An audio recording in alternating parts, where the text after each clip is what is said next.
How's it going, guys? Kevin back at you with another video. Today's video we're checking out my clipless body mount setup for the FMS Bronco here. You can see it's already got a nice clean look on the front with no body clips.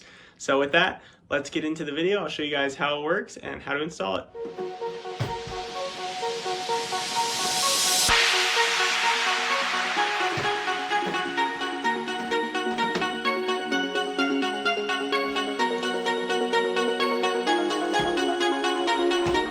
Alright, so just getting started here, I want to give you guys a quick little overview of how it works with the body off, just because it makes it a little bit easier to see things, and then later I'll show you it taking on and off with the body on. But in the front here, first thing we're going to do is come to the driver's side and just quick showing you it's nice and secure. So the driver's side, you're going to reach under the fender, and then you're going to see the piece underneath. Basically just going to pull that and slide that out. That's going to release the front. And then the rear, you're going to reach underneath. It's a little bit easier to do with your other hand, but basically just twist the two pieces here till they're perpendicular like that, and then the body will come right off, tilt off. You can see underneath this is what the chassis piece looks like, and then this is the swinging piece on the body side, and then in the rear you can see here are two twist pieces. So when you go assemble those, make sure you don't tighten them down too much, otherwise these won't be able to move freely.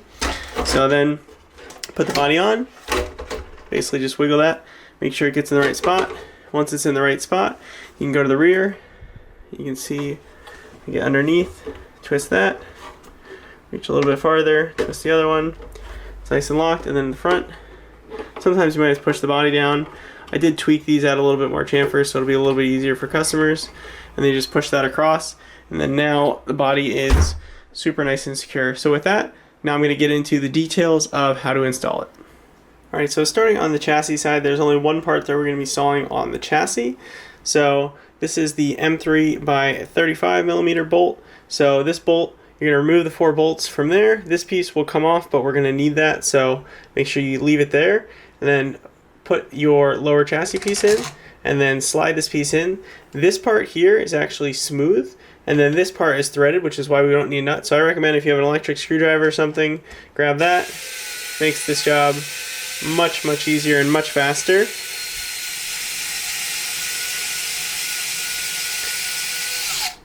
So you'll see we'll do that for all 4 bolts there, and then this will be nice and secure. We do not need lock nuts on this side of the kit, because since this piece is actually threaded, it threads into this, so it is not going anywhere. So unlike on the other FMS vehicle, the Rock Hobby car or truck, you do not need lock nuts on this. So we just use the same hardware to keep it simple. They stick out a little bit. It's not going to end up hitting anything or causing any issues. So now we can go to the body side. For the body side, we're going to start on the front since we just completed the chassis side.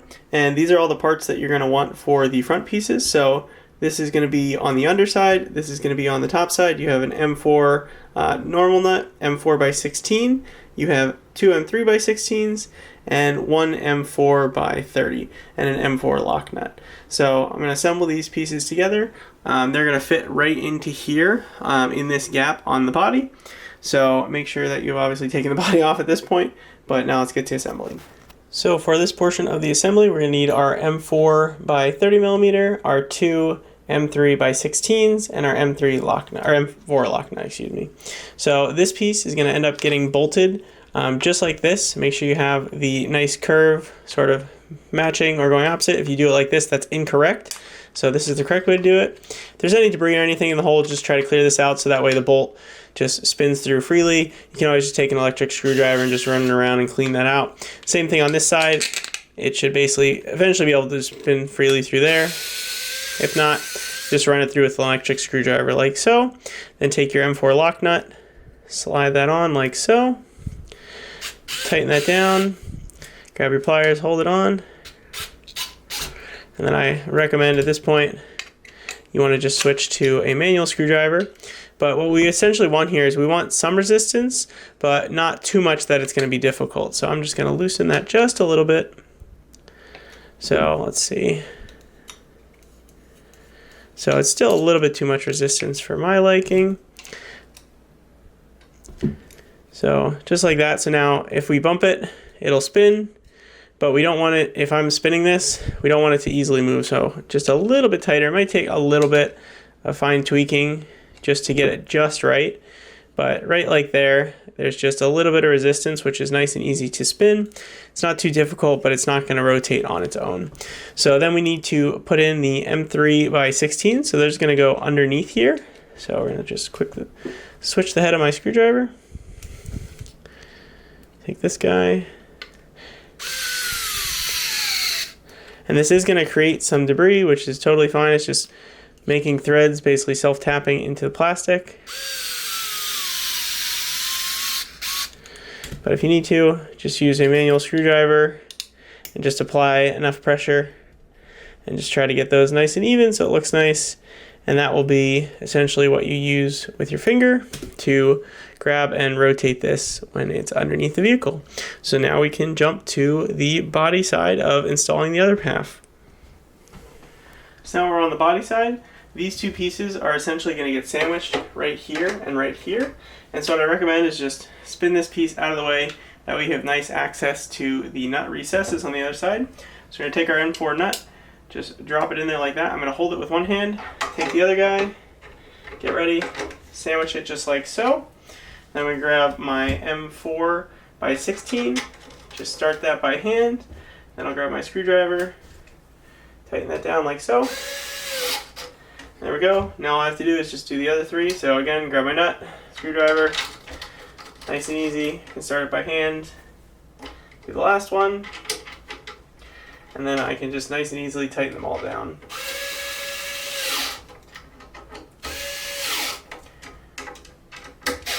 And these don't need to be crazy tight, but nice and secure such that it will not loosen up. So then you can make sure that, again, this still spins somewhat freely, but with just enough resistance so it's not going to spin on its own. You can now test it, drop it down. I'll get you a better view here. And then once you drop it down, you should be able to nice and easily basically just push that and slide that in. Your parts may look slightly different since I've made a couple minor optimizations. But with that, now we have the front end done, we can jump to the rear end. So for the rear, we're going to have our large plastic piece, the two twist pieces. You're going to have two M4 by 30s. One of them you can see I already have installed here. And then two M3 by 16 millimeters. So with these pieces, they're going to basically go on the underside here. So you want to make sure that this lip is not on the top, or not underneath here. You want to make sure that these pieces go on the bottom side, and this is on the top side. And then what I recommend, these may be a little bit tight. So it's a relatively tight fit there because I wanted to make the strength as strong as possible. So just kind of recommend forcing that through, and then again, make sure you're coming from the correct side. You can see the lip is on the top there, and the nut's going to go up there as well. Then you're just going to tighten this down. And we want these to have, just like the front, some resistance such that they're not going to freely spin, but we don't want it to have a ton of resistance. So these ones, they spin fairly easily. I might loosen this one actually just a little bit because there's really not much that's going to spin them unless you happen to hit something on the trail and smash into it. So just enough resistance that they're not going to move. You can always adjust it if you find that for whatever reason they're moving on you. So once we have this part assembled, the next step is I actually recommend you remove this bar off the top. It's just two M3 by 16s on either side to bolt into it. That way it just gives your screwdriver easier access. You can bend this bar out of the way, but it does make it a little bit easier. So then we're just going to take this piece, make sure these are turned to match each other so that they're parallel. Then we're going to drop this in. We're just going to push the frame forward a little bit and then basically just slide this underneath of it. So next we'll take our M3 by 16s and take your time here because we want to make sure we find the hole. And so drop that in, just sort of slowly start screwing it in until you make sure that it's going in the right place. Once you find it, that's good. You can get the other one, make sure that it's going in to the correct hole as well. Just kind of slide it back and forth a little bit. So just like that, once we know it's going in, just switch to my electric screwdriver for speed. There we go.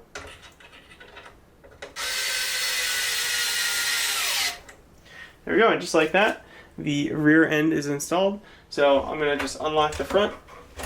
This, because we had it horizontal there, it was already unlocked, but then when we slide this down, we're going to reach underneath, just twist both of these, so you can see there.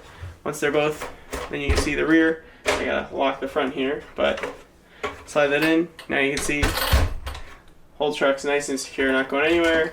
And then I reach in and I can just nice and easy twist those. You can also go from the rear if you like, just personal preference. And then again, body comes off nice and easily. Now the next thing we have to do is reattach some of the zip ties, put the body back on, and I'll show you guys what it looks like and the functioning once it's all together. So now we have the body on. It should be super easy. So you can see it's nice and attached. And then again, always coming from the driver's side to the front. You can lift up the body a little bit, give you a little bit more room. Front's off. And then for the rear, I like to just go directly from the rear. Just nice simple twist 90 degrees for both of them. Once you've done that, body comes off nice and easy. Put it back on. I usually try to line up the rear posts. So once I line that up, slide that over, twist, twist, move to the front. I make sure that the front is all the way down. Then I just come here, slide this over. Once it's nice and slid in, nice and secure, super, super strong, not going anywhere. So thank you guys so much again for checking out another one of my clipless videos. Be sure to like and subscribe, and I will catch you guys next time.